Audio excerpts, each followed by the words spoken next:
mahilig sa hostage drama eh. Oo. Ayan po. Ha? Bihira sa Pinoy yung nagsisuicide.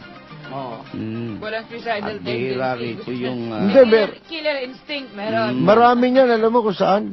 Sa dating daan. Sa totoo lang, ha? Kasi maraming may katok dun eh. Na umaanib dun eh. Kasi may tama yung nagtuturo doon. Siyempre, may tama yung membro. Di ba? Kita mo yung yung isang membro nila. Ginaryo ko pa to eh. Sinulat ko pa sa column ko yan eh. Dating daan, membro ng dating daan, nagpatiwakal. Sa bahay niya, isang kwarto, umuupa ng entresuelo dyan sa may Valenzuela. Meron yata siyang sa palagay niya raw nalabag. Meron pang suicide note eh. Dun sa aral ng, masamang aral ng dating daan. Nalabag niya yon. Siguro, hindi makapag-abuloy dahil alam mo naman si Soriano, manghuhot-hot yan eh. Ganun ba? Kaya laki ng mansion ngayon yan sa Brazil eh. Doon siya nagtatago ngayon, nakita mo. Money laundering yan, ha? Tama! Laundering yan, naglalabada ng pera kasi nilalabas nila Daniel Rason yung pera.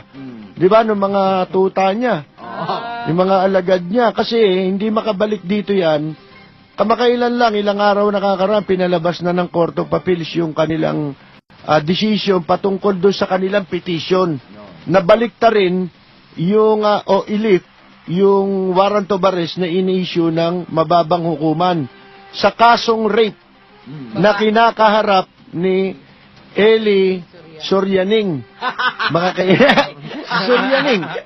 Di ba? Mga kaibigan. Yung rape ho na yun, ang kasong rape ho na to, hindi ho ito ng rape ng babae, baka nagkakamali kayo. Ang complaint ho dito, ng rape ng lalaki. Ano ba yan? Minor de edad ba yan lalaki? Hindi, sinodomize eh. O nga, may minor de edad yung lalaki? Sinodomize niya eh. Mga kaibigan eh. Hindi minor de edad, ito'y dating opisyal ng ang dating daan. Okay. Secretary General nila sa samahan. Ngayon, hindi na matiis yung mga, kababuyan ni Soriano sa likod ng Biblia. Ang gamit nito sa, Biblia pa. Isipin mo, ito mga taong walang kilabot eh. Hindi man lang maduwal sa mga... Talaga hindi, bilib ako sa mga taong ganyan.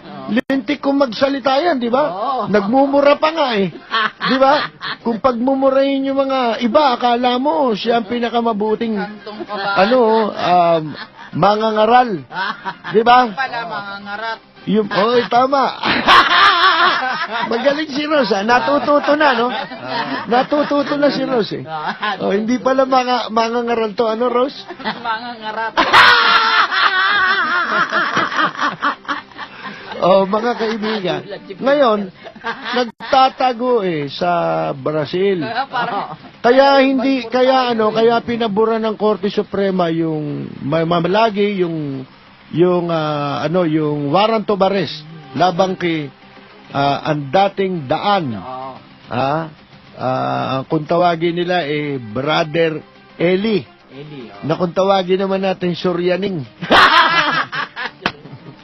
Si Brother Sorianing. Yung bang ang dating daan, yan? Karibal ng tuwid na daan? Hindi naman. Hindi naman. Okay. Ito damuhon daan ito eh. Ito si Sorian, damuhon daan ito. Kaya pinaburan yon. Alam mo kung bakit? Hindi yung ika nga po sabi ng Court of Appeals, yan? Tama yung ginawa ng RTC. Kasi, itong tarantadong ito, nung babasahan na ng sakdal, hindi sumipot sa hukuman. Ibig sabihin, nagtago. Merong kaso na sinasabi sa Missinite doon na kaso, sabi, na kapag ang isang tao, isang akusado, nagtago, ibig sabihin nung guilty siya. Guilty siya sa kaso. Sinite ng Court of Appeals yun. Pagkatapos, ano ba tawag nito? Yung pineke, netong si Danny Navales, yung kanyang alagad doon na tanga. Yung tanga, nagpapanggap na marunong sa Biblia, boyfriend niya yun. Ha? Si Daniel Rason, di ba, boyfriend ni, dati ni Kwan yan. Eli Sorianin, kunyari, pamangkin. Di ba? Common yun, pamangkin talaga Lintik tawag tong sa mag-asawa itong mga ito, no? Ibang klase. Ngayon, ang sabi, pineki nito, alam mo kung bakit? Natatandaan ko yan, sinulat ko rin yan eh. Yung si Soriano, nagpipetition sa korte, nagpapail ng piyansa, magbabayad ng piyansa, kasi at large siya, di ba? Tumakbo nga siya nung siya i-arraign, di ba? Babasahan ng sakdal. Tumakbo siya, hindi na siya nagpakita ron sa korte. Ang ginawa nila, after several months, ang ginawa, kumontak ng isang korap na pulis. Diyan sa Santa Mesa, station dyan. Station 8. Oh, dyan. Siguro, miyembro nila yon. Miyembro siguro nilang luko-luko rin yung pulis na yon. Ang ginawa, pinalilitaw nitong pulis na naka-custody nila doon sa kanilang station 8. Di ba? Sinesertipayan niya. Hindi, wala na si Manolo noon. Atigok na. O, ito, miyembro niya sigurado ito. Ha? O, ngayon, ang ginawa, kunyari, certifyan mo na, gagong abogado mga nagturo dyan di ba? O, sinabi, certifyan mo na, kunyari, under custody nyo na-capture nyo na. Sasabihin mo, palilitawin mo, hindi dapat kasi yung na-aresto na nagtatago sa batas, na may warrant of arrest, iyan, iharap mo sa husgado. Turnover mo. Di ba? Hindi nila hinarap. Pinalilitaw ng gagong police, certification. Sinesertipayan niya, pinatutunayan niya na nasa custody nila.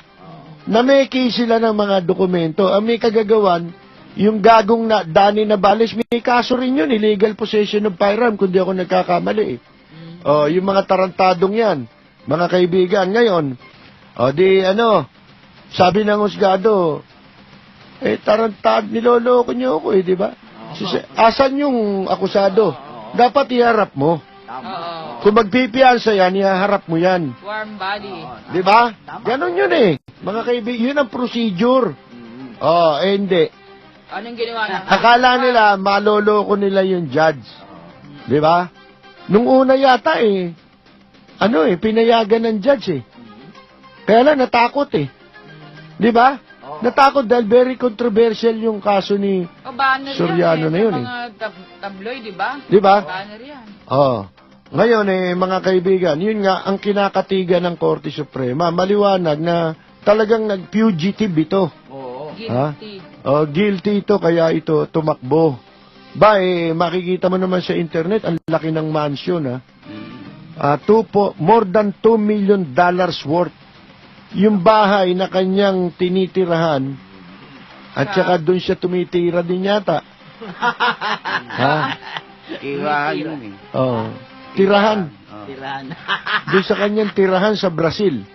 Mga kaibigan, worth more than $2 million. Alam ba ng mga... Anong ginagawa ng AMLAC?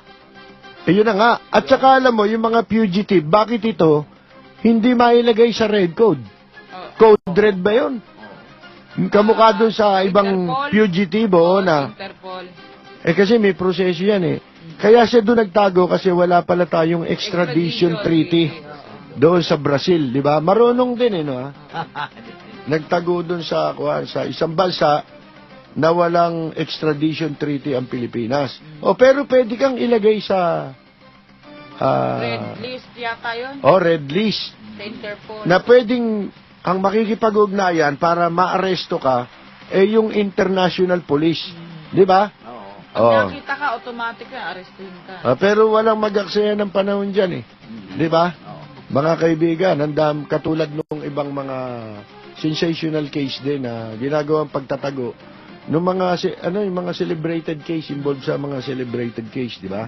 Katulad nito, nakakahiya kaso nito rape Bali ba okay lang sana kung ang ni-rape mo babae.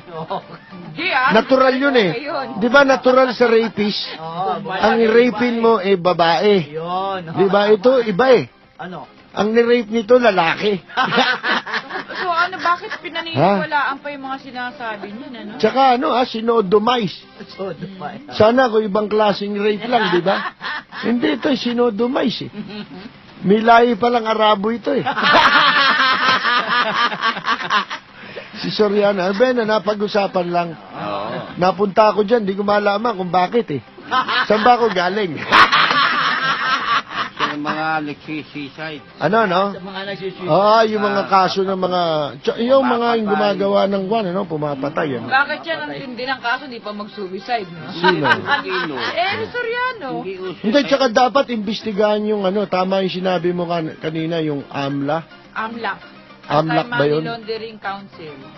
Tsaka yung authorities natin, syempre siya muna mag-iimbestiga.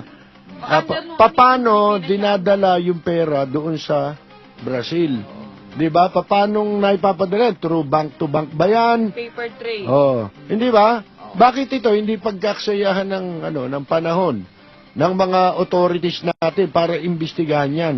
Tama. Di ba? Dahil nakita nga yung mansion, di ba? Yun ang magiging dahilan para ang kumilos ang authorities natin upang tuntunin kung paano niya na-acquire yung property na yun. Di ba? Saan niya kinuha yung pera? Di ba? Na pinambili ron, galing dito. Samantalang dito yung base nila, di ba? Kaya napapanood mo si Soriano, kala nung iba, Nandito. nandyan lang, Naka-Skype. sa apalit. Naka-Skype. Yung pala, lang sila, satellite, gumagamit ng kuhan. Yung parang video conference, di ba?